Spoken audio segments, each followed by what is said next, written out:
Morning guys, Ian back here with another rooftop tent review.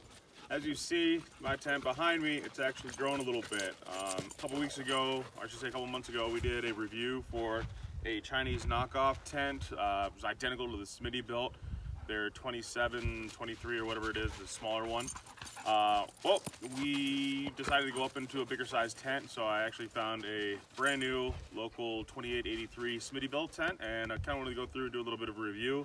This is our first night in it, so some of the impressions are obviously initial, but I think you guys will get a good kind of overall view. Like I said, it is quite a bit bigger. It goes from basically being a full-size bed to being a king-size bed in width. And then as we pan around the side here, you actually see lengthwise it looks a little bit longer, but as far as the mattress goes, mattress length is identical. You still get quite a bit of room. And then this one also has a vestibule that goes over the front. I personally like the vestibule. It's a lot easier for me to get in and out of. I'm a much bigger guy, so it just fits quite a bit better. The Rainfly on this also seems a little bit nicer. On the front, it goes over the front, so the tape is a little bit better.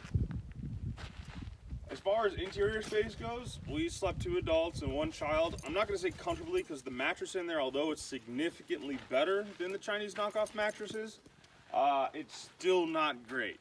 Mind you, I'm 288 pounds, so take that with a grain of salt. If you're significantly lighter than me, it'll probably be phenomenal and you'll be able to sleep there no problem.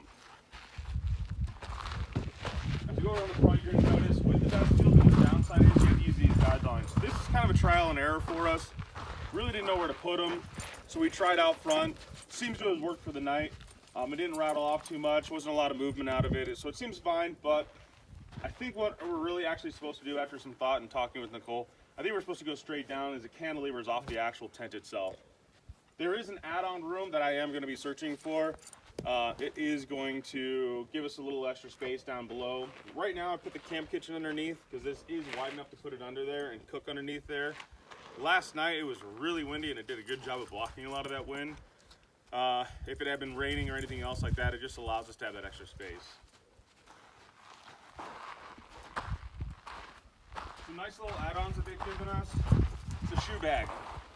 It's stupid, but it actually was phenomenal because normally I'm tucking my shoes inside, and if it's been snowing like when we did our Mammoth trip, or raining like when we were up in Inyo National Forest, putting wet shoes inside of here is just not really what you want to do. So they have this. It does have drain holes on the bottom, so it's not going to get moldy and mildewy on the inside.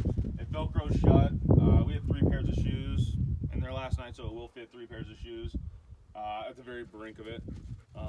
Overall, you can see the interior is almost the same quality as those Chinese knockoff ones because I think they're out of the same shop. But it's good. I had no issues with the other one. It never really leaked when we were in any kind of rainstorms or anything else like that. So overall, it's good. The U-shaped hole that's used to hold this up, if I had any complaints, does not fold with the tent. I kind of wish it did because that would make my life a little bit easier, but at the same time, it takes 2 seconds to set up at the same time, so no big deal. Why don't you come over here?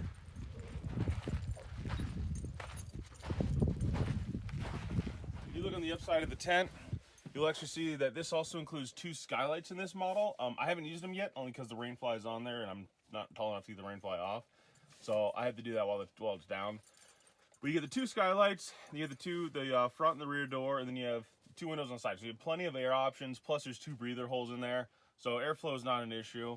A nice little add-on that they also include is an LED lighting strip. The LED lighting strip was kind of hidden as to where to put it, so it's a little kind of add-on. It actually goes over the back door. There's a little Velcro strip up there.